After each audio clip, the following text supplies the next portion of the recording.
गुरु ऐसे विनय दे दे, गुणगान करूं तेरा। इस बालक के सर पे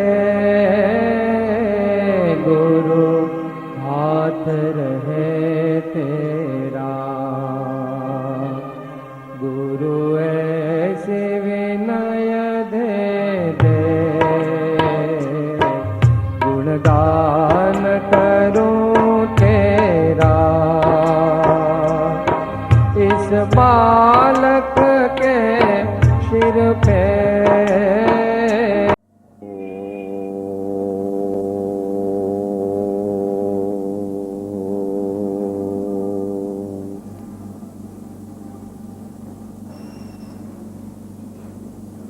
ओंकारं बिंदु संयुक्तं नित्यं ध्यायन्ति योगिनः।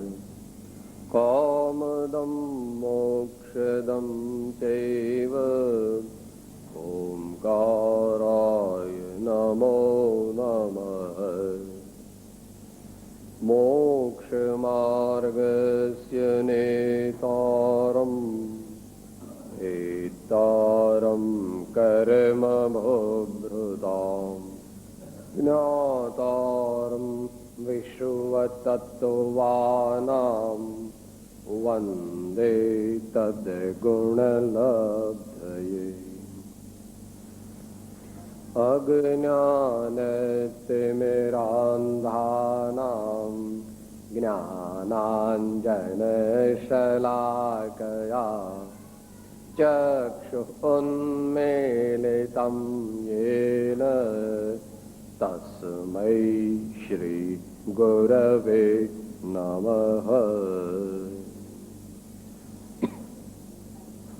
मंगलमय मंगलकरं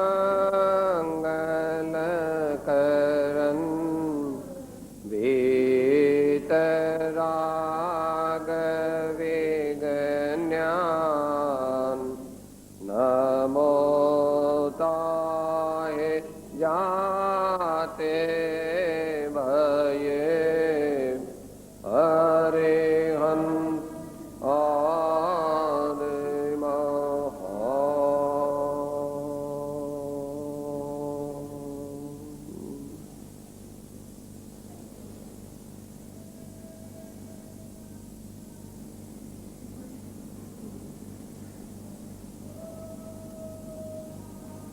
આજના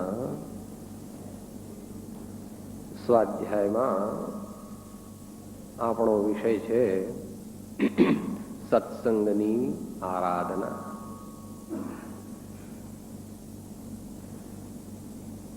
ગઈકાલનું અનુસંધાન છે આજે.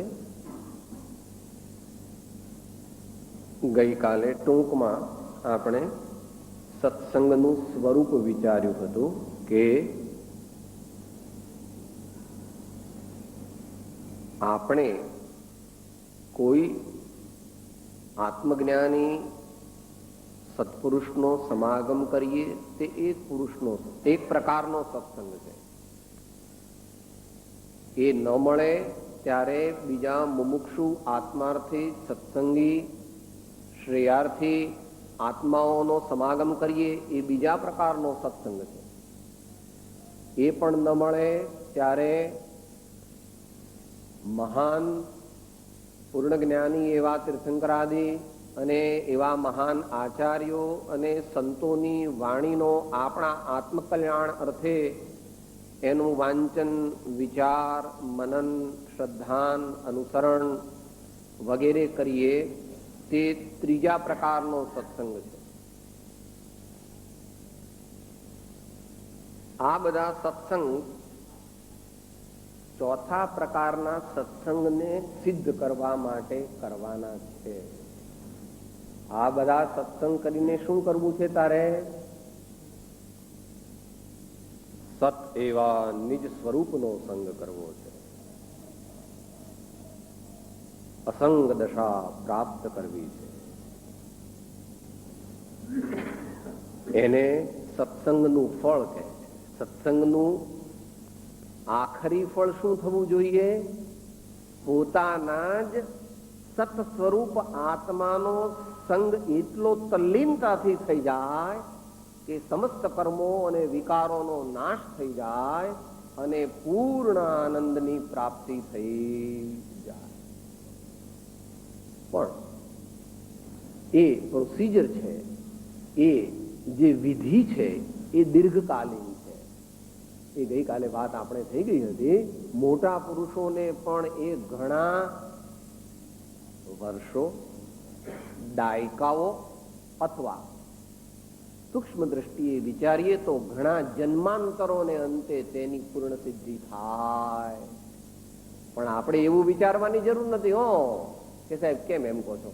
કારણ કે આચાર્યશ્રીએ કહ્યું છે કે 6 મહિનામાં જો તું તન મન ધન આત્મા સર્વ અમારે સમર્પણ કરે તો 6 મહિનામાં તને આત્માનું સ્વરૂપ ચખાડી દઈએ.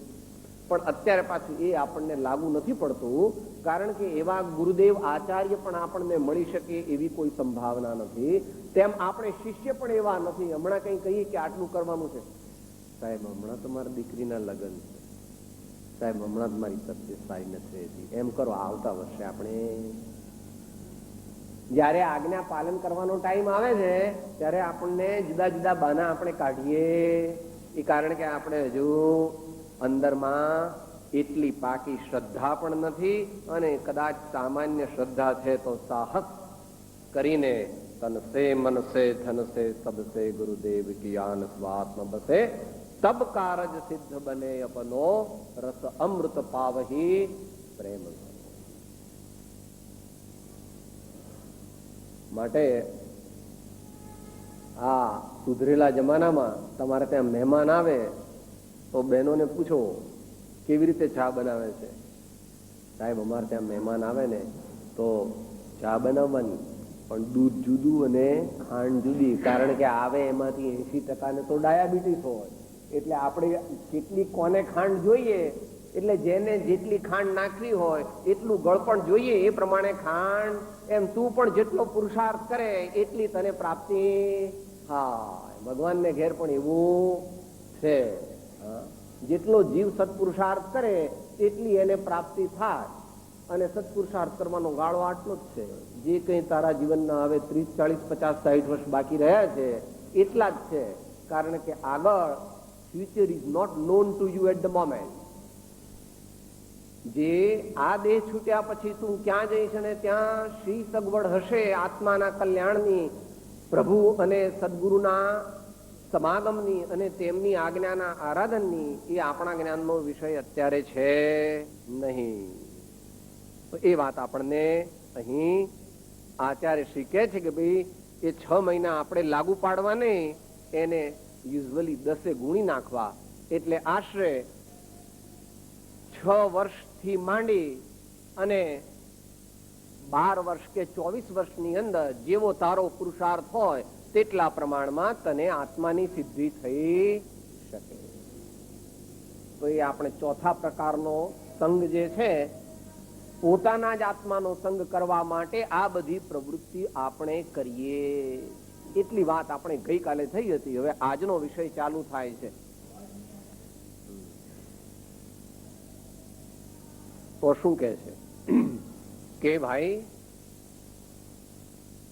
આ સત્સંગ નું સ્વરૂપ તો અમે સમજ્યા કે આનું નામ સત્સંગ, પણ હવે અમારે તો સાહેબ આટલી બધી જવાબદારીઓ છે, આવા મોટા શહેરમાં કે નગરમાં રહીએ છીએ, આવા મોટા દુનિયાના માણસ છીએ, અમારે તો મરવાનો ટાઈમ નથી, અને તમે પાછું આ સત્સંગ નામનું લફરું વધારાનું લગાડો છો તો અમારે કઈ પોસાય એવો. એને જવાબ આપે છે, ભાઈ સત્સંગની આરાધના કરવા માટે 2 પ્રકારના આયોજન કરવાના છે. એક બાહ્ય આયોજન અને એક અંતરંગ આયોજન. બહારમાં બહારની એરેન્જમેન્ટ કરવાની છે અને અંદરમાં પોતાના આત્માની જાગૃતિ કરવાની છે. બંનેની જરૂર છે. કારણ કે ભગવાન સર્વજ્ઞ દેવના માર્ગમાં દરેક વસ્તુ દ્રવ્ય ભાવ દ્રવ્ય ભાવ દ્રવ્ય ભાવ એ પ્રમાણે ચાલે છે. આ એક વિશેષતા છે પરમાત્મા, એક વિતરાગ ભગવાનની આ વિશેષતા છે. એટલે શું કે છે કે અપૂર્વ અવસર બોલીએ છીએ, એમાં કેવી રીતે નિર્ગ્રંથ થવાનું કીધું? ક્યારે થઈશું બાહ્યાંતર નિર્ગ્રંથ જો. તો સાહેબ એકલું બાહ્ય ગ્રંથ નિર્ગ્રંથ કીધું હોત તો, અથવા એકલું અંતર નિર્ગ્રંથ કીધું હોત તો, કે ના ભાઈ ના, બાહ્ય અને અંતર બેનો સુમેળ સાધવાનો છે. ભગવાનને ઘેર દ્રવ્ય પૂજા એની મુખ્યતા શ્રાવકને છે, અને ભાવ પૂજા એની મુખ્યતા મુનિજનને છે. આપણે ભાવ સુધારવા હોય તો આપણું જીવન સુધારવું પડે. જેનું જીવન બગડેલું છે એના ભાવ એકદમ સુધરી જાય એવી વાતનો ભગવાન સ્વીકાર કરતા નથી. અત્યારે એ વિષય નથી, પણ કદાચ કોઈને એનું આગમ પ્રમાણ અથવા વિશેષ અભ્યાસ કરવો હોય તો પ્રવચન સારના બીજા અધ્યયનના છેલ્લા શ્લોક છે, દ્રવ્યાનુસારી ચરણમ ચરણાનુસારી દ્રવ્યમ મિથો દ્વયમિદમ નનુ સવ્યપેક્ષમ તસ્માન મુમુક્ષુ અધિરોહતુ મોક્ષ માર્ગમ દ્રવ્યમ પ્રતિત્ય યદિ વા ચરણમ પ્રતિત્ય. તો આપણે ભાવ સુધારવા હોય તો આપણું જીવન પણ સુધારવું જોઈએ. ઘણા ભાઈઓ એમ કે છે, સાહેબ મારે તો સમાધિ મરણ કરવું છે, મને કહો કે કેવી રીતે થાય?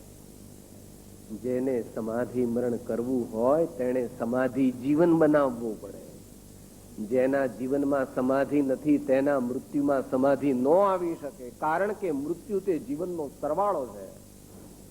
માટે અત્યારે તું અગડમ બગડમ જીવે અને પછી મૃત્યુ વખતે તને સમાધિ લાગે એવી સંભાવના છે નહીં. કોઈ તને ફસાવીને એવું કહેતો હોય તો એ એના ઘરની વાત છે, સર્વજ્ઞ પ્રભુના ઘરની વાત નથી. માટે તારે શાંતિથી આ દેહ છોડવો હોય, અનંતની યાત્રાએ સારી રીતે જવું હોય તો અત્યારથી એની થોડી થોડી તૈયારી કરવી જોઈએ. એટલે બાહ્ય અને અંતર એ બે પ્રકારે આરાધના કરવાની છે. એમાં આપણે પહેલા સામાન્ય મનુષ્યની વાત કરીએ, સામાન્ય ગૃહસ્થની અપેક્ષાએ પહેલા વાત કરીએ કે સાહેબ મારે સત્સંગની આરાધના માટે શું કરવું? કે જો ભાઈ બેસ, અહીંયા બેસ, શાંતિથી વિચાર.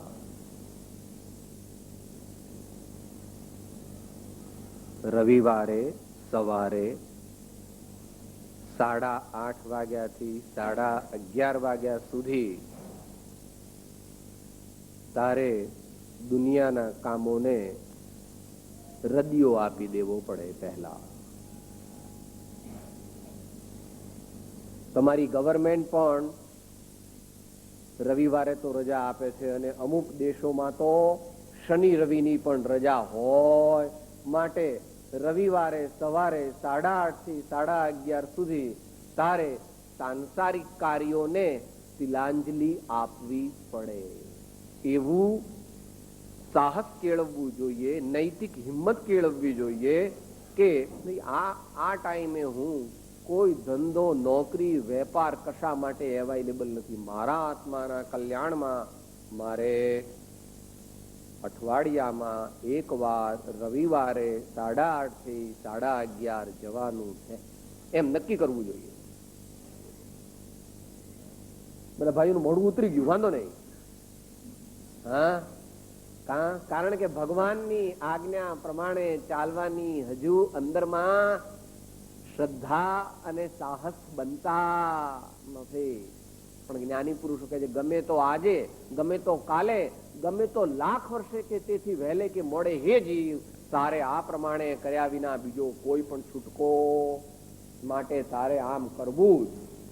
એ વાત આપણને કરી અહીંયા કે ભાઈ શરૂઆત જયારે કરીએ ત્યારે રવિવારે સવારે બીજા બધા કામને બાજુમાં રાખી અને આપણી જે પણ કંઈ ગામમાં હોઈએ, સમાજમાં હોઈએ, પોળમાં, સોસાયટીમાં હોઈએ, જ્યાં આપણને કોઈ ધાર્મિક સંસ્થાનો પરિચય હોય મંદિર હોય, ઉપાશ્રય હોય, ધર્મશાળા હોય, સત્સંગ મંડળ હોય, ત્યાં આગળ જઈ અને યોગ્ય પ્રકારે આપણા ભાવ નિર્મળ કરવા માટે પરમાત્મા સદગુરુની ભક્તિ કરવી, યથાશક્તિ સતશાસ્ત્રોનું અધ્યયન, વાંચન, વિચાર, ધર્મ વાર્તા કરવી અને થોડો વખત જાપ અને ચિંતન કરવા. આ પ્રમાણે પહેલા સત્સંગ તારે ચાલુ કરવો પડશે. ત્યાર પછી ધીમે ધીમે શનિવારને પણ અંદર લેવો પડશે. જેવી રીતે રવિવાર લીધો એવી રીતે પેલો લોંગ વીકેન્ડ હોય છે ને, એવી રીતે આ લોંગ વીકેન્ડમાં ધર્મની આરાધના કરવી પડશે. શનિવારે ભલે તું 1.5 કલાક જેટલું આપે અને એમાં તારી સગવડે, કાં તો સવારે 8-9 વાગે ને કાં તો 11 વાગે, વાંધો નહીં. તો આટલું નક્કી થયું કે પહેલા રવિવારે, પછી શનિવારે અને રવિવારે, એમ તું 2-3 વર્ષ જરા તારી જાતને તૈયાર કર. પછી બુધવાર વચ્ચે મિડવીક સેશન, એ બુધવારે તારે કોઈ થોડો સમય સવારે અથવા રાત્રે, જેમ તારી અનુકૂળતા, સંજોગો અને આજુબાજુના ધર્મ અંગેની જે સગવડ હોય એને અનુરૂપ આ પ્રમાણે કરવું પડે. આ પ્રમાણે ચાલુ કરવું પડે દરેકે. જેને પણ આત્માનું કલ્યાણ કરવું છે, જેને પણ પ્રભુને સત્પુરુષની આજ્ઞા માનવી છે, જેને શાંતિ અને આનંદ જોઈએ છે, જેને ટેન્શન જોઈતું નથી, ફિયર જોઈતો નથી, બ્લડ પ્રેશર અને હાર્ટ એટેક જેને જોઈતા નથી, એને માટે અને આત્માનો આનંદ, આત્માનું જ્ઞાન પ્રાપ્ત કરવું છે, તેને આ પ્રમાણે નિશ્ચય કરવો જોઈએ. આ વાત થઈ સામાન્ય સત્સંગની. આ સત્સંગ ઉપરાંત પ્રથમ 2 વર્ષમાં, 3 વર્ષમાં once in a year અને પછી આગળ ઉપર twice in a year 7-7 દિવસ ઘનિષ્ઠ સત્સંગ કરવો જોઈએ. કે સાહેબ આ ઘનિષ્ઠ સત્સંગ એટલે શું? કે ભાઈ આ લૌકિક ભણતર હોય છે ને, એમાં મોટી મોટી ડિગ્રીઓ હોય છે, IAS ની, MRCP ની, FRCS ની, MD MS ની, એ બધામાં જ્યારે પરીક્ષા આવવાના મહિનો રહે ને ત્યારે એક ઇન્ટેન્સિવ કોર્સ કરાવે છે. સવારના 7 વાગે ચાલુ કરે, રાતના 10 વાગે પૂરો થાય, 10 વાગ્યા પછી પોતે 1 વાગ્યા 2 વાગ્યા સુધી વાંચે. એ પોતાનું વ્યક્તિગત. એ 1 અઠવાડિયાની અંદર 6-8 મહિનામાં જેટલા રિસન્ટ એડવાન્સીસ દુનિયામાં થયા હોય એ બધાને રિવ્યુ કરીને એના એક્સપર્ટને બોલાવીને ત્યાં આગળ recent advances in medicine, recent advances in plastic surgery, orthopedic surgery, nephrology, cardiology, accountancy, law, commerce, atomic science, engineering, computing, આવું બધું કરાવે. અઠવાડિયાની અંદર આખી દુનિયામાં જે નવું થયું હોય તે 10-12 કલાકના ક્લાસીસ થાય. સવારના 7 વાગે ચાલુ થાય, વચ્ચે 11 વાગે કોફીનો બ્રેક પડે, પછી 1 વાગે વિશ્રામ થાય 1 કલાકનો, વળી પાછું 2-2.5 વાગ્યાથી સેશન ચાલુ થાય તે સાંજના 6, 6:30, 7 સુધી પાછો લેટ ઇવનિંગના ક્લાસીસ પણ. એવી રીતે આપણે પણ સત્સંગની આરાધના માટે વર્ષની અંદર 1 વાર નોકરી, ધંધો, વેપાર વગેરે જે તારા કારખાના મિલ હોય એને તારે કઈ તાળા મારવાની જરૂર નથી. મેનેજર સંભાળે તો સંભાળે, ભાઈઓ સંભાળે તો સંભાળે, દીકરા સંભાળે તો સંભાળે, જેટલું સંભાળે તેટલું. અને એ પ્રમાણે તમારી પણ રજા લઈને જાય અને તમારે સાથે જવામાં કઈ વાંધો. માતાઓ પણ સાથે જો કલ્યાણ કરવું હોય તો જાય. કલ્યાણ તો દરેકને કરવાનું છે, માતાઓ કે ભાઈઓ એ તો બહારના એ છે. બધા આત્મા તો એક સરખા અંદરમાં, દરેક આત્માને કલ્યાણના માર્ગે તો જવું જ પડશે, નહીં તો શાંતિ મળશે નહીં. તો અહીંયા કહે છે કે એ 7 દિવસ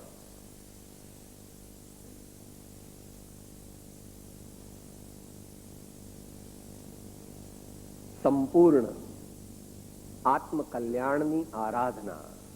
કે સાહેબ આ બધું તમે કહો છો એ એનું કઈ આગમ પ્રમાણ છે તમારી પાસે? કે હા ભાઈ, વિદ્વાન ખરો ને એટલે એ દરેક જગ્યાએ શું કે સાહેબ આ બધું તમે કહો છો પણ એનું આગમ પ્રમાણ આપો. કે ભાઈ પુરુષોધોપવાસ નામનું જે વ્રત કહ્યું છે શ્રાવકનું, એમાં જે દિવસે ઉપવાસ હોય એના આગલા દિવસે 12 વાગે પોતાનું ઘર છોડીને ત્યાં ઉપાશ્રયમાં જતો રહે છે. એ અડધો દિવસ, જે દિવસે ઉપવાસ હોય તે દિવસ આખો, અને બીજે દિવસે પણ મુનિ મહારાજને આહાર આપીને 11 વાગ્યા પછી પોતે ઘેર આવે છે અને જે પણ કઈ પોતાની આગળની ક્રિયા કરવાની હોય, આહાર વગેરેની, પૂજા વગેરે તો સવારે પતી ગયા હોય, દર્શન વગેરે, અને પછી એ પોતાનું કામ ચાલુ કરે. માટે એ પુરુષોધોપવાસનું વ્રત કહ્યું છે, આ એની એનલાર્જ કોપી એ આ ઇન્ટેન્સિવ સાધના, આરાધના સત્સંગની છે. એટલે એ દિવસોમાં કુટુંબ સહિત પણ જઈ શકાય છે અથવા એકલા પણ જઈ શકાય છે. એ તમારે વ્યક્તિગત જે પ્રમાણેના ફેક્ટર્સ હોય તેને એકોમોડેટ કરી, એડજસ્ટ કરી અને પછી એકાંત, શાંત, નિવૃત્તિ તીર્થસ્થાનમાં જ્યાં કોઈ સત્સંગનો યોગ મળે, આધ્યાત્મિક વાંચન વિચારણા થઈ શકે એવી જગ્યાએ જઈ અને ઇન્ટેન્સિવ સત્સંગની આરાધના વર્ષમાં 1 વાર અથવા 2 વાર કરવી જોઈએ. તો આ પ્રમાણે સત્સંગની આરાધનાનું બાહ્ય સ્વરૂપ છે. બાહ્ય સ્વરૂપ એટલે ચાલુ જીવનમાં સત્સંગની આરાધના અને ઇન્ટેન્સિવ આરાધના કરવા માટે બાળકોને પણ કઈ તકલીફ ન પડે, ઘરવાળા લોકોને પણ તકલીફ ન પડે એટલા માટે કાં તો સમર વેકેશન, જેને ઉનાળાની રજાઓ કહો છો તેમાં, અથવા તો દિવાળીની રજાઓમાં આ પ્રમાણેનું આયોજન કરવું જોઈએ. તમારે આ દેશકાળ પ્રમાણે તમારે પેલા 9 દિવસો હોય છે આ દુર્ગા પૂજાના, તો એનો પણ તમે ઉપયોગ કરી શકો છો. એ લોકલ ફેક્ટર્સને ખ્યાલમાં રાખીને કામ કરવાનું. તો આટલી બાહ્યની આરાધના થઈ. હવે અંતરંગ આરાધના. સત્સંગ કરવા જઈએ ત્યારે શું શું જાગૃતિ રાખવી જોઈએ, કેવા ભાવથી સત્સંગ કરવો જોઈએ, એની ઇન્ટરનલ મેથોડોલોજી, ઇન્ટરનલ પ્રોસેસ શું ભગવાને કહ્યો છે, તો એ પ્રમાણે પણ વિચારવું ખાસ જરૂરી છે. એને માટે જ્ઞાની ભગવંતોએ 4 શરત મૂકી છે મોટી. જ્યારે તું સત્સંગ કરવા જાય ત્યારે જેમ જોડા નીચે મૂકીને આવ્યો છો, બૂટ, ચંપલ, સ્લીપર વગેરે ઉતારીને આવ્યો છો, એવી રીતે પોતાનું અહમ, મમત્વ વગેરે પણ ઉતારીને આવવાનું છે. એ કેવી રીતે? એને માટે 4 વસ્તુ કીધી. મિથ્યા આગ્રહ, સ્વચ્છંદ, પ્રમાદ અને વિષય લોલુપતા. આ 4 વસ્તુઓને સત્સંગના હોલની બહાર મૂકીને પછી જો સત્સંગના હોલમાં દાખલ થાય તો જ સત્સંગનો રંગ લાગે. નહીં તો પોતાના અંતરની અંદર બીજા વિચાર ચાલતા હોય તો મળદાને બેસાડ્યું છે અહીંયા, પણ તું તો ગયો છો બજારમાં.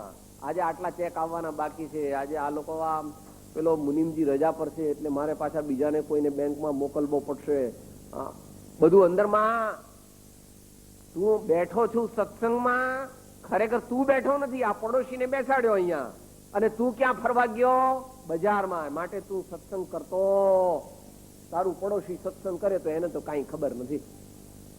એ તો જડ છે, અચેતન છે, એને કઈ લેવા કે દેવા, એને કઈ જ્ઞાન છે નહીં. તો શું વાત ચાલે? પહેલી વાત મિથ્યા આગ્રહ. એટલે ખોટી માન્યતાઓ વિશેની હઠ, ખોટી માન્યતાઓ વિશેની હઠ, એટલે એમાં બે ભૂલ એક સાથે થાય છે. એક તો તારી માન્યતા છે એ જ ખોટી છે, વળી તારી ખોટી માન્યતા એની તને ખોટી પકડ થઈ ગઈ છે, એટલે એમાં ડબલ ગુનો થાય છે. કે એ કેવી રીતે થાય?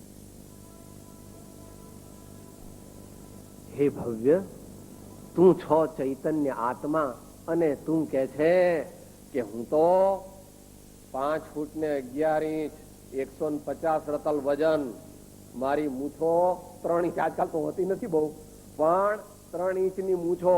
હા, કોઈને એક દઉં તો બીજી માગે. શું કે છે પ્રભુ? તું શરીર નથી બાપુ, તું તો ચૈતન્ય આત્મા છો. શરીર તો તારી રહેવાનો રૂમ છે. આપણે આ હોલમાં બેઠા એટલે આપણે હોલ થઈ ગયા.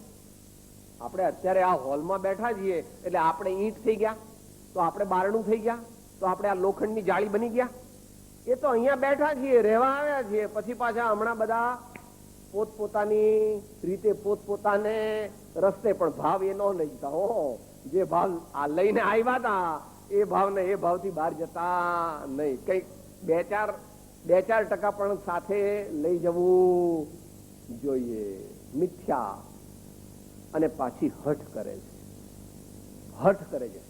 અમે વાણિયા, અમે દશાશીમાળી વાણિયા, અમે કચ્છી વાણિયા, અમે સૌરાષ્ટ્રના, અમે તો સ્થાનકવાસી કહેવાય, અમે દિગંબર કહેવાઈએ, અમે રજપૂત છીએ, સિસોદિયા, અમે વડનગરા નાગર છીએ. અમે કોઈનું સાંભળીએ નહીં, અમે તો આમ જ માનીએ. અમે કહીએ એ જ સાચું. આ દુનિયામાં બીજા બધા અજ્ઞાની છે, અમે કહીએ એ માને એ જ જ્ઞાની. આવું બધું તો મહાવીર ભગવાન કહેતા નથી.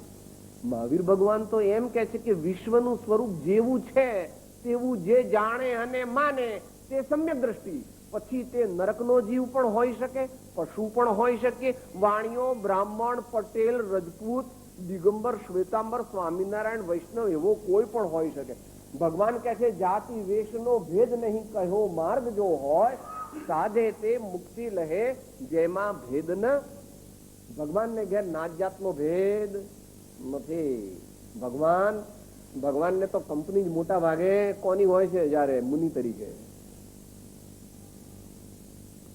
સત્સારાણા ભગવાન જયારે વનમાં આત્માના કલ્યાણની સાધના કરતા હોય ત્યારે એમને કોણ? એમના દીકરા હોય એમની સાથે, બીજા એમના સેનાપતિ ને એમના બધા જે પીએ બધા હોય એમની સાથે, તો એમના બાપુજી, બા, એમની ધર્મપત્ની, એમને કોની સાહેબ કંપની? સત્સારાણા, સાકરિયા, ખિસકોલી બેન, ઉંદરભાઈ, કાબરબેન, ચક્કીબેન, અને પછી બીજા કોના? હાથીભાઈ, ગેંડાભાઈ, એમને કંપની કોની? એકાકી વિચરતો વળી સ્મશાનમાં, વળી પર્વતમાં વાઘ સિંહ સંયોગ જો, અડોલ આસન ને મનમાં નહીં ક્ષોભતા, પરમ મિત્ર નો જાણે પામ્યા યોગ જો, અપૂર્વ અવસર એવો ક્યારે આવશે? ભલે આ ભાવમાં નો આવે હો, અત્યારથી ગાંઠ વાળી હશે તો 2-4 ભાવમાં આવી જશે, પણ હાચુકલી વાળી હશે તો દુનિયાને દેખાડવા માટે જે ધર્મ કરે છે તેને ધર્મ થતો. ધર્મ તો પોતાના ભાવથી થાય છે, પોતાની શ્રદ્ધા બદલવાથી થાય છે, પોતાનું જ્ઞાન સાચી દિશામાં લઈ જવાથી થાય છે, પોતાના દુર્ગુણોનો ત્યાગ કરી આત્માના ગુણોને પ્રગટ કરવાથી જીવને પરમ આનંદની અને પરમાત્માના માર્ગની પ્રાપ્તિ થાય છે. તો મિથ્યા આગ્રહ, ખોટી માન્યતા કરવી નહીં અને પોતાની માન્યતાનો આગ્રહ કરવો નહીં. આગ્રહ તે કશાયની તીવ્રતા સૂચવે છે ને કશાયની તીવ્રતા હોય ત્યાં આત્મજ્ઞાનની યોગ્યતા પણ નથી, તો આત્મજ્ઞાન તો ક્યાંથી હોય? માટે અહીંયા કીધું કે પહેલા તારે મિથ્યા આગ્રહ હોલની બહાર મૂકીને આવવો. હોલ એટલે ધર્મ સભા. આ તો દુનિયા, આ તો તમારું શહેર છે એટલે આવું, નહીં તો વડની નીચે, નહીં તો ચોતરા ઉપર વગેરે પણ જગ્યા હોય. આ કઈ હોલની અંદર સ્વાધ્યાય થાય કે કરવો એવું કઈ ઈષ્ટ નથી પ્રભુ. પણ દેશકાળને અનુરૂપ આ પ્રમાણેનું આયોજન થાય છે અથવા કરવું પડે છે. તો મિથ્યા આગ્રહ. પછી બીજી વાત આવી સ્વચ્છંદ. સ્વચ્છંદ શબ્દમાં બે ભાગ છે. સ્વતઃ છંદ, એના ઉપરથી સ્વચ્છંદ શબ્દ બને છે. સ્વતઃ એટલે પોતાની માન્યતા પ્રમાણે, પોતાની અંદરની રુચિ પ્રમાણે, પોતાની મનગમતી રીતે. છંદ એટલે ચાલવું. પોતાને જેમ ગમે, પોતાને જેમ મનમાં આવે એવી રીતે જે જીવ ચાલે પોતાના જીવનમાં, એ જીવને ભગવાન સ્વચ્છંદી કહે. અને એવો જીવ ભગવાનની આજ્ઞા પ્રમાણે ચાલતો ન હોવાને લીધે, એના પરિણામ સારા ન હોવાને લીધે એ જીવનું કલ્યાણ થઈ શકતું નથી. સાહેબ એવું કે એવું ભાઈ નક્કી ભગવાનને ઘેર અનેકાંત દ્રષ્ટિયુક્ત એકાંત છે. સાહેબ કોઈ જીવ સ્વચ્છંદી હોય તોય મોક્ષ જાય તો શું વાંધો તમને?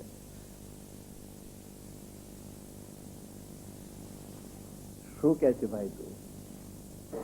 વાદળા ન હોય ને બપોરના 12 વાગ્યા હોય ને તોય આખી દુનિયામાં અંધારું થઈ જાય તો?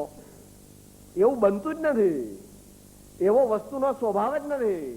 બપોરના 12 વાગ્યા હોય અને વાદળા પણ ન હોય અને બધે ઘોર અંધારું હોય, એવું વસ્તુનું સ્વરૂપ જ નથી.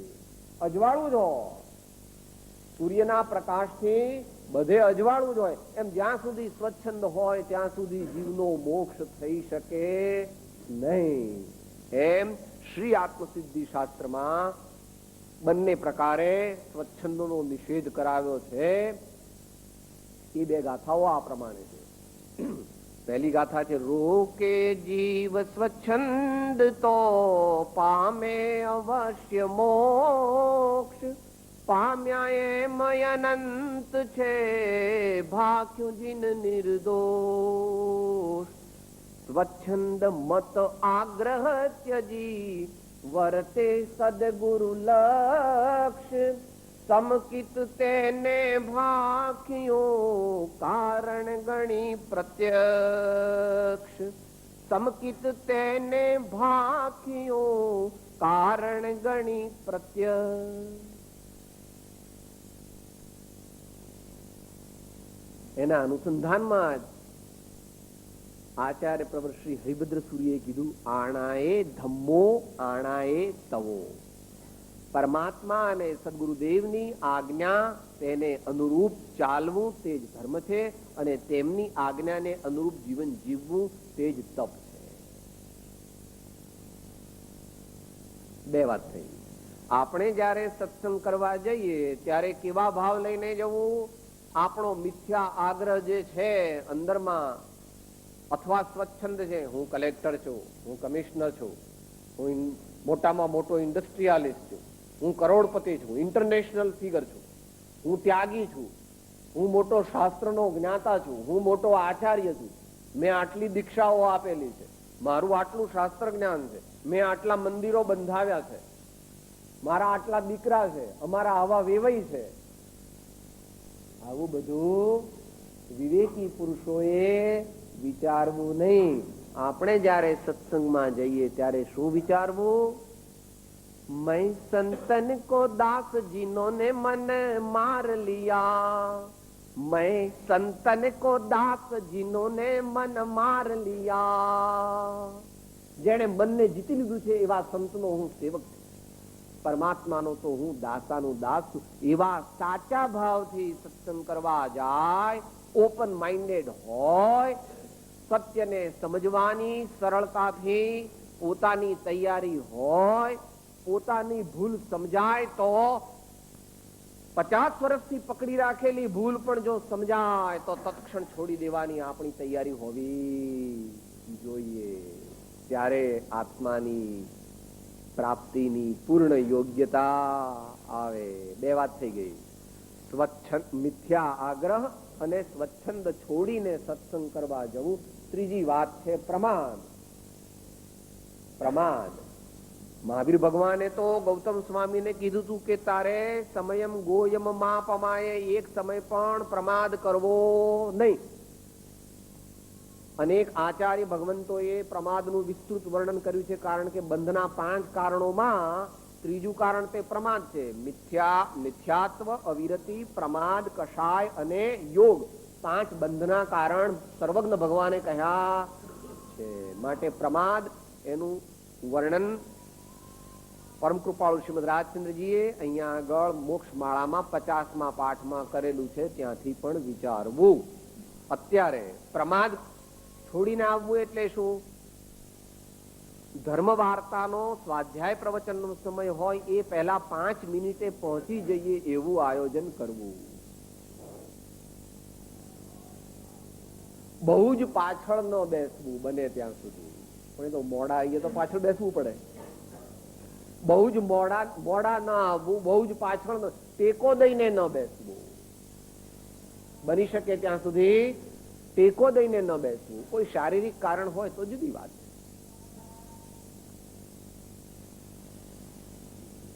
બીજું, શિસ્તબદ્ધ રીતે બેસવું. ઘડીએ ઘડીએ આસન બદલવું નહીં. અંદરમાં મનને એકાગ્ર કરવું અને જે પણ કંઈ બોધ મળે તેનો વિચાર કરી તેનો અર્થ સમજવાનો પ્રયત્ન કરવો. ડાફોળિયા મારવા નહીં, કોણ આવ્યું અને કોણ ગયું, અને બગાસા ખાવા નહીં, કારણ કે એમ સૂચવે છે કે you are absent minded, you are not interested in the talk which is going on. જે ધર્મ વાર્તા થઈ રહી છે તે ધર્મ વાર્તામાં તમને રસ નથી, તમારું મન નથી, એમ પણ ઇન્ફરન્શિયલી પુરવાર થાય. એ આદિ પ્રકારોને જે જીવ ભજે, એટલે પ્રમાદને જો જીવ છોડે તો બોધ એના અંતરની અંદર સ્થિર થઈ શકે. બોધ ભગવાનની વાણી જે સંતો આપે છે તે સંતોની વાણીનો સાર એના અંતરની અંદર સ્થિર થઈ શકે છે. જો પ્રમાદ ન કરે તો જાગૃતિથી, સાવધાનીથી પોતાના આત્માના કલ્યાણને માટે એ પ્રયત્ન કરે. પ્રમાદ. ચોથી વસ્તુ છે વિષય લોલુપતા. સામાન્ય રીતે તો સત્સંગની અંદર વિષય લોલુપતા કરીને આવતો નથી સામાન્ય, કારણ કે આવવાનો નિર્ણય કરે એટલે અમુક ઓટો કંટ્રોલ થઈ જાય, ઓટો કંટ્રોલ થઈ જાય. છતાં પણ હજુ જનતાને બહુ ખબર નથી. તો આપણે જ્યારે સત્સંગમાં જઈએ અને જો અનુકૂળ હોય તો સૌમ્ય વસ્ત્રો ધારણ કરવા. આપણે પહેરેલા વસ્ત્રથી કોઈ જીવને ક્ષોભ ન થાય એવી જાતના વસ્ત્રો ધારણ કરવા એ જીવનના કોઈ પણ ક્ષેત્રની અંદર ઉન્નતિનો માર્ગ છે. અહીંયા જ કીધું છે Rabindranath ટાગોરે, Don't be ashamed to present yourself before the proud and the powerful in the white dress of simplicity. એમ કહે છે. સાહેબ, હું આટલો મોટો માણસને આવા સાદા કપડા પહેરું તો લોકો શું કહે? સ્વચ્છ કપડા છે, યોગ્ય કપડા છે, તો એનાથી કઈ ડરવાની જરૂર નથી.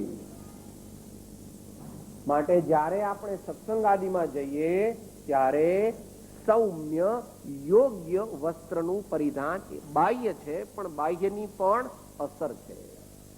નહીં તો પોતાના કપડા જોવામાં જ એનું મન લાગ્યું રહે. બાકી તો વિષય લોલુપતામાં પાંચે ઇન્દ્રિયો અને મન લઈ લેવા એ અત્યારે આપણે કઈ વિસ્તારથી નહીં વિચારીએ. થોડીક ઠંડી લાગે તો સહન કરવી, થોડીક ઠંડી લાગે તો ગરમ કરવી. અહીંયા ટ્રસ્ટીઓએ ગાલીચા ન મૂક્યા હોય ને શેતરંજી મૂકી હોય તો એમાં અંદરમાં બહુ કમ્પ્લેન ન કરવી. હા, આટલા પૈસા છે ને ગાલીચાય નથી લાવતા, આવી શેતરંજી ઉપર અમને બેહાડે છે, એવો વિચાર ન કરવો. આપણે શેતરંજી કે ગાલીચા પર બેસવા નથી આવ્યા, આપણે ભગવાનની વાણી સાંભળવા આવ્યા. સ્પર્શેન્દ્રિય, રસના ઇન્દ્રિયની તો અહીંયા કઈ તમે કઈ પેંડા બેંડા તો વહેંચતા નથી, એટલે એ પ્રશ્ન બહુ ઉદ્ભવતો નથી. પણ કોક વાર લૌકિક સમાગમમાં જઈએ બહાર, ત્યારે આજે શું ખાવાનું છે એવો બહુ વિચાર પહેલેથી કરવો નહીં. જયારે ખાવાનું આવવાનું હશે ત્યારે આવશે, અને જે આવશે તે સહજ મિલા તો દૂધ બરાબર, માંગ લિયા તો પાણી, છીન લિયા તો ખૂન બરાબર, ગોરખ બોલ્યા વાણી. જે ખાવાનું મળવાનું હશે તે યોગ્ય સમયે મળી રહેશે. આપણે શરીરને અનુકૂળ ના આવે એવી કોઈ વસ્તુ હોય તો આપણે ના કહેવી કે ભાઈ હું આ નહીં લઉં, બસ પતી ગયું. ઘ્રાણેન્દ્રિય, ત્યાં આગળ અમારે તો દરેક જગ્યાએ સત્સંગમાં જવાનું થાય તો ગામડામાં જરા કોઈ મોટા પૈસા વાળા કોઈ જયારે ગોઠવે ને ત્યારે એવી અન્ય દર્શનોમાં એવું હોય છે કે એ લોકો ગુલાબ જળ છાંટે. પછી એમને કીધું, ભાઈ જયારે શાસ્ત્ર સભા ચાલતી હોય ને ત્યારે ગુલાબ જળ, એટલે બે આશય એમનો સારો છે કે બહુ ગરમી બહારમાં હોય, માણસ 5-7 હજાર હોય અને બપોરનો સત્સંગ હોય 3 વાગ્યાનો, બહારમાં ટેમ્પરેચર હોય 116 ટેમ્પરેચર, એટલે પરસેવે રેબઝેબ થાય. પંખા તો મૂક્યા છે, મંડપ પણ છે, તો પણ ગરમી ઘણી લાગે. એટલે આશય એમનો એવો કે કોઈને ગરમી ન લાગે. પણ મેં કીધું એક વાર તમારે ચાલુ થાય ને શાસ્ત્ર સભા, એ પહેલા પાણી છાંટી દેવું, અને પછી તો અંતમાં વચ્ચે ન પાણી કોઈને પીરસવું અથવા ન પાણી છાંટવું. કારણ કે એનાથી ચિત્તવૃત્તિ ડોલાયમાન થાય છે અને બોધને ગ્રહણ કરવામાં વિક્ષેપ પડે છે.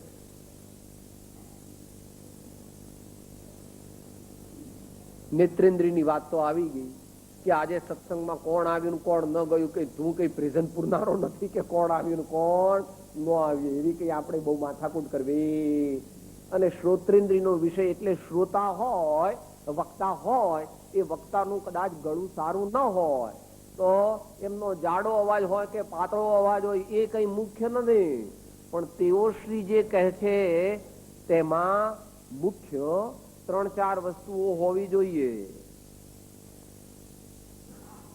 પ્રભુની આજ્ઞા પ્રમાણે તેઓ કહે છે કે કેમ એ વસ્તુનો વિચાર કરવો જોઈએ. પોતે જે રજૂ કરે છે તે સુયુક્તિથી રજૂ કરે છે કે પોતાની માન્યતા બીજા પર થોપી દે છે, ઠોકી બેસાડે છે, તો એ બરાબર નથી. એ વક્તાનું લક્ષણ નથી. સારા વક્તા છે એ. અને બીજી 2 વસ્તુ જે છે એ એમની વાણી પુરુષાર્થને અને આત્માને પ્રેરનારી છે. જે પ્રવચન, જે સ્વાધ્યાય સાંભળ્યા પછી એમ થાય ભાઈ આ તો કળિયુગ છે ને એટલે અત્યારે ધર્મ નો થાય, અત્યારે મારે એવા કર્મનો ઉદય છે ને એટલે હમણાં હું ધર્મ નહીં કરી શકું. આજકાલ તો કઈ આવા બધા કળિયુગમાં કઈ ધર્મ થાય. આવું બધું જો તને સંત પુરુષની વાણી સાંભળ્યા પછી થાય તો સમજવું કે તારી કાં તો પોતાની ભૂલ છે અને કાં તો એ સંતે જે પ્રેઝન્ટેશન કર્યું છે તે ભગવાનની આજ્ઞા પ્રમાણે નથી. ભગવાનની વાણી જે છે તે કેવી છે?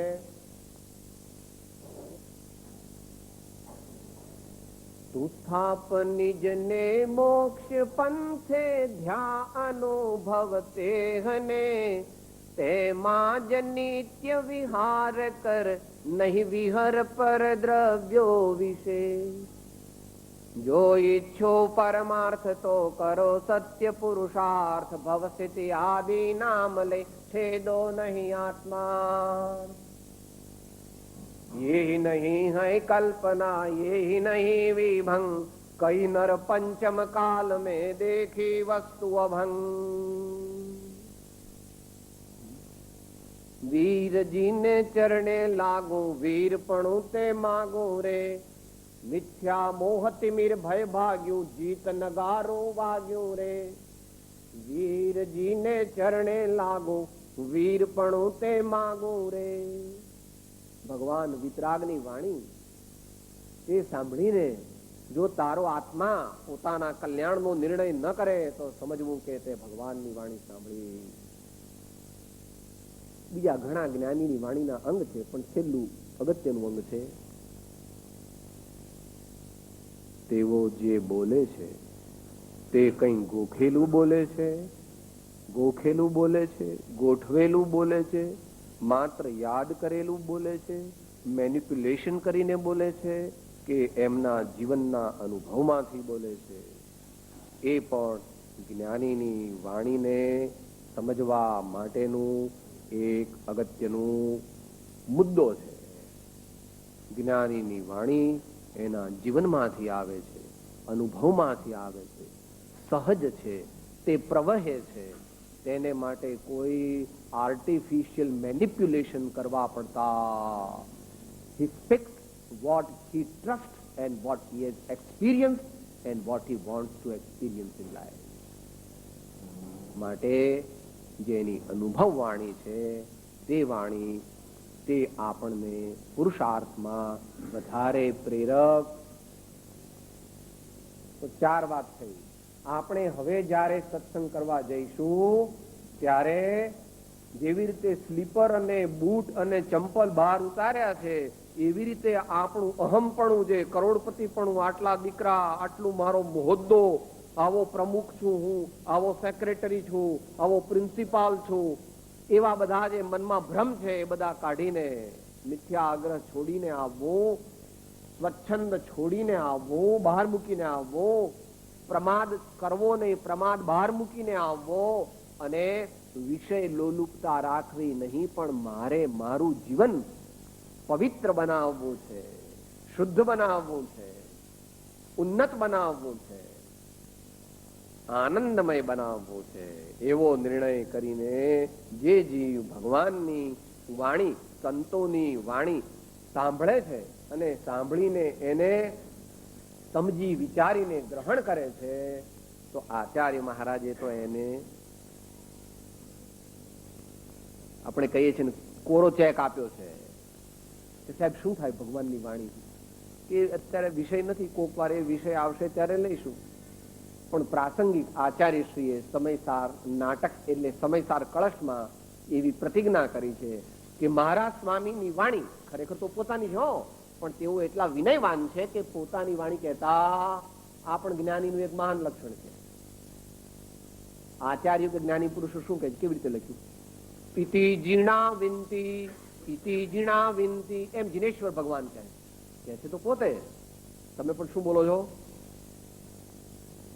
જીનવર કહે છે જ્ઞાન તેને સર્વ ભવ્યો સાંભળો, જીનવર કહે છે જ્ઞાન તેને સર્વ ભવ્યો સાંભળો, એમ દેવ જીણંદે ભાગ્યું રે, મોક્ષ માર્ગ નું શુદ્ધ સ્વરૂપ મૂળ માર્ગ સાંભળો જીનનો રે, મૂળ માર્ગ સાંભળો જીનનો રે. વિચારવા જેવું છે. જ્ઞાનીના એક એક શબ્દમાં, એક એક અક્ષરમાં અનંત આગમ રહ્યા છે, તે કેમ હશે? પણ જીવને પરમાત્મા પ્રત્યે કઈ પ્રેમ નથી આવતો, તો સંતો પ્રત્યે તો ક્યાંથી આવે? અને એથી જ એ રખડે છે ને રખડવાનો પણ છે. રખડવાનો છે એટલે દુઃખી થવાનો છે. કોઈ દુઃખી કરવાનું નથી એને. પોતાની જ ઊંધી માન્યતા, પોતાનું જ ઊંધું જ્ઞાન અને પોતાનું જ ઊંધું આચરણ છે, એનાથી જીવ દુઃખી થવાનો. અને સુખી થવું હોય તો કઈ પરાધીન નથી. ભગવાનનો માર્ગ તો સ્વાધીન છે. ભગવાન કહે છે, હે ભવ્ય, તારે અનંત આનંદ પ્રાપ્ત કરવો હોય તો તું તારી શ્રદ્ધાને સબળી કર, તારા જ્ઞાનને સબળું કર અને તારા આચરણને સબળું કર. તો તું પણ અમારા જેવો અનંત આનંદનો ભોગતા થઈ શકે.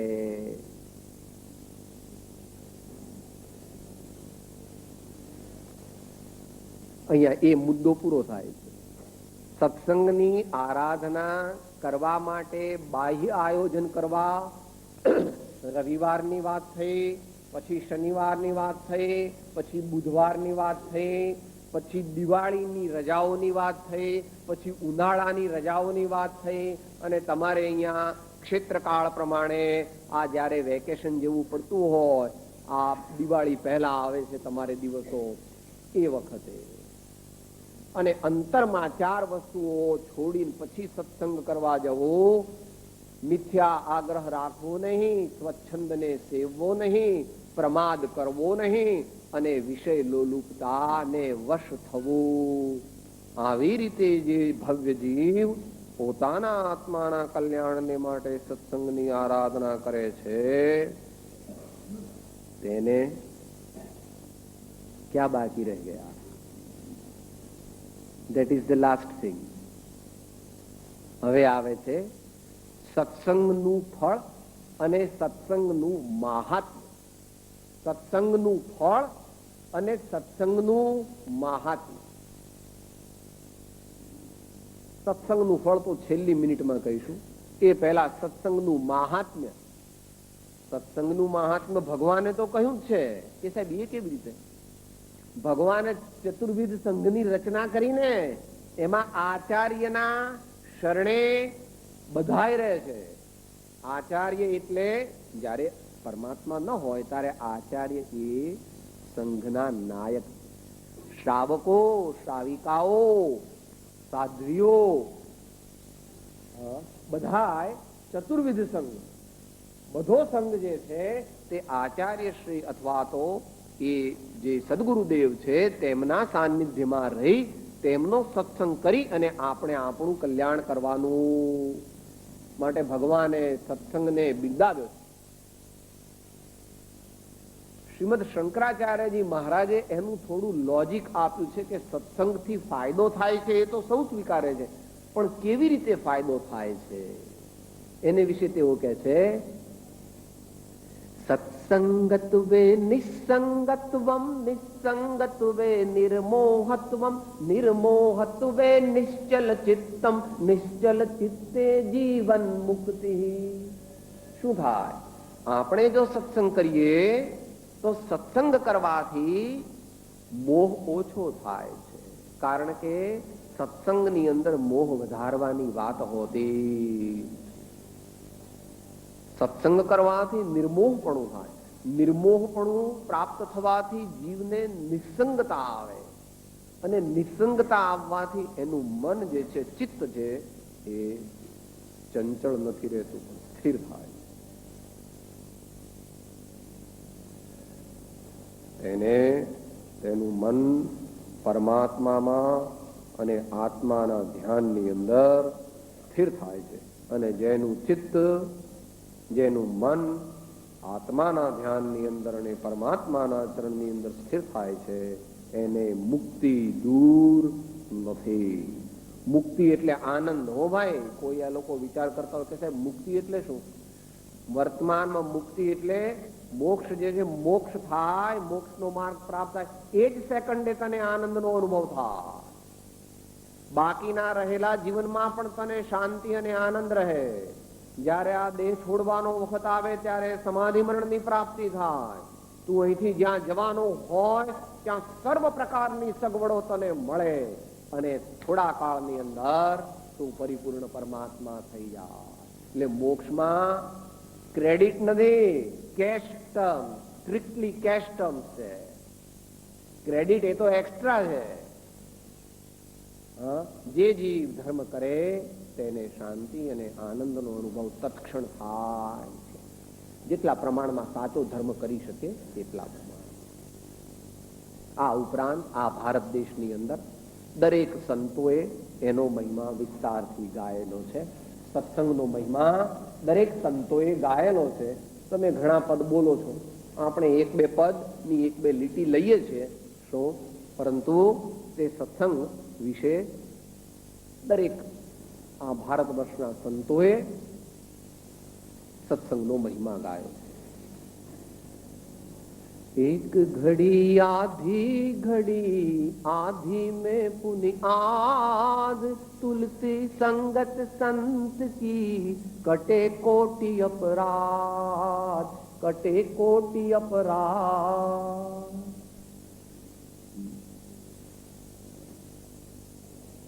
મીરાબાઈ કહે છે, સત્સંગનો રસ ચાખતું પ્રાણી સત્સંગનો રસ ચાખરે, પ્રથમ તો લાગે કડવો ને ખાટો, પછી આંબા કેરી શાક.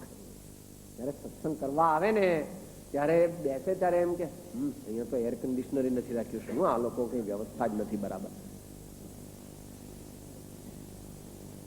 પછી પોતે કોઈ દિવસ સત્સંગ કર્યો ન હોય અને પોતાની માન્યતાથી વિરુદ્ધ ભગવાનની વાત આવે એટલે જીવને પહેલા તો ગમે નહીં, પણ એ વિશે પરમ કૃપાળુ શ્રીમદ રાજચંદ્રજી મહારાજે 810 અંદર એનું વિવેચન કર્યું છે. સત્સંગમાં એવું કહેવામાં આવે કે જે તું કરતો હોય ને તું માનતો હોય એનાથી વિરુદ્ધ હોય એટલે પ્રથમ તો તારું મન છે રિવોલ્ટ કરે છે. નહીં, આવું બધું મન નથી જોતું. અમે પૈસા વાળાને વળી અમારે ચાલીને જવાનું કહો છો, અમે પૈસા વાળાને તમે આવા સાદા કપડા પહેરવાનું કહો છો, અમારે 700 મીટરથી ઓછું ન જોઈએ, અમારે 4000 થી ઓછી સાડી ન હોય. હા, એવું બધું શરૂઆતમાં લાગે, પરંતુ જરા તમે ધીરજ કેટલી રાખી? બા સાસરે ગયા હતા ત્યારે પહેલા ગમતું હતું, મહિનો 2 મહિના, પણ તો ધીરજ રાખીને રહ્યા તો હવે અત્યારે બધું ઠેકાણે પડી ગયું. તો ધીરજ રાખીને એકદમ પિયર જતા રહ્યા હોત કે ના મારે તો સાસરે જવું જ નથી, ના મારે તો એવો હટ કરી હતી કઈ. હા, ઠાવકા રહીને ધીરજ રાખીને જરા થોડું સહન કર્યું તો હવે બધું જરા ઠેકાણે. એ પ્રમાણે સત્સંગ કરવા પહેલા જઈએ ત્યારે આપણને ગમે નહીં. પ્રથમ તો લાગે કડવો ને ખાટો, પછી આંબા કેરી શાક રે. અત્યારે પિયરથી બાપુજીનો ફોન આવે, બાપુજી હમણાં તો મારાથી ન હોવાય, હમણાં તો આ છોકરાઓને નિશાળ છે પછી એના બાપુજીને ખાવાની તકલીફ થાય ને હમણાં નહીં, પણ તમે કહો તારે હું પછી વેકેશનમાં પાછી આવી. હવે ગોઠી ગયું છે. એવી રીતની વાત બને, સત્સંગમાં પણ એવી રીતે બને. સત્સંગમાં એવું બને છો, બોલો છો તમે નિત્યક્રમમાં, એનું સ્વપ્ને જો દર્શન પામે રે, એનું મન ન ચડે બીજે ભામે રે, થાય સદગુરુ નો લેશ પ્રસંગ રે, એને ન ગમે સંસારી નો સંગ રે.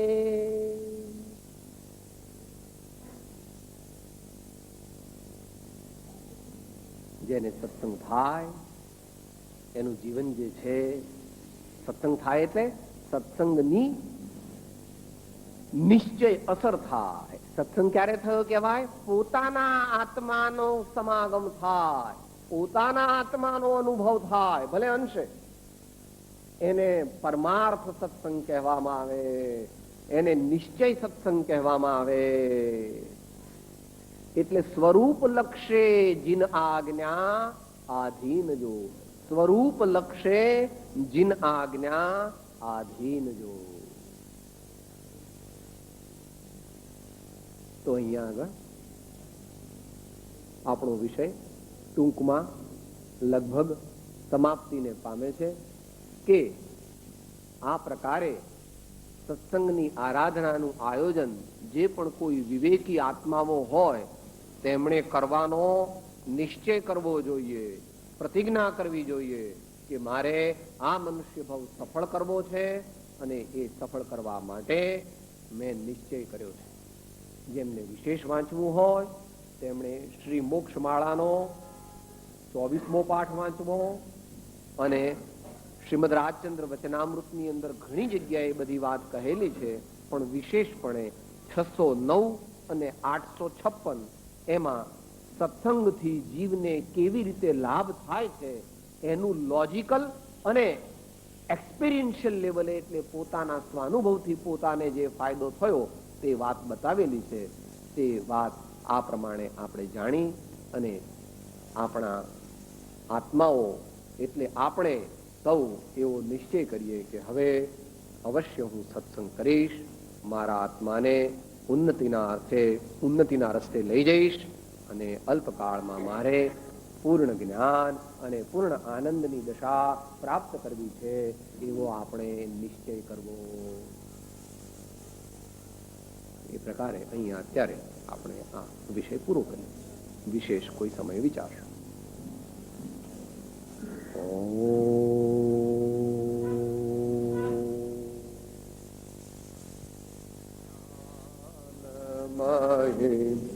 પર શાંતિ અનંત સુધામય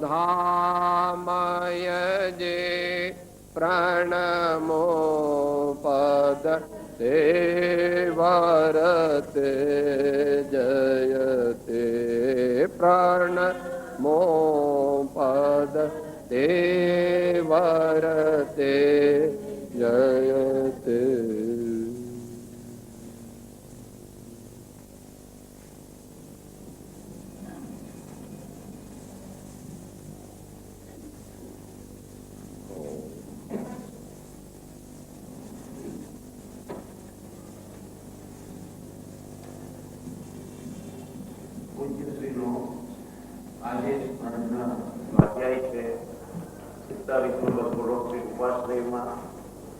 આજે રાતના 8:30 થી 9:30 વિષય છે સામયિક અભ્યાસ.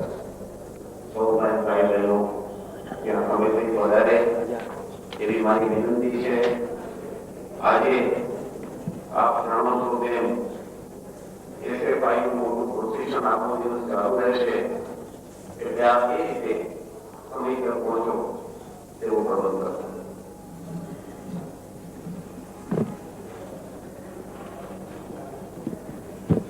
શ્રીમદ રાજચંદ્ર આધ્યાત્મિક સાધરાથી પ્રગટ થયેલી પૂજ્ય શ્રી આત્માનંદજીની શ્રી ભક્તિ સ્વાધ્યાયની ઓડિયો કેસેટો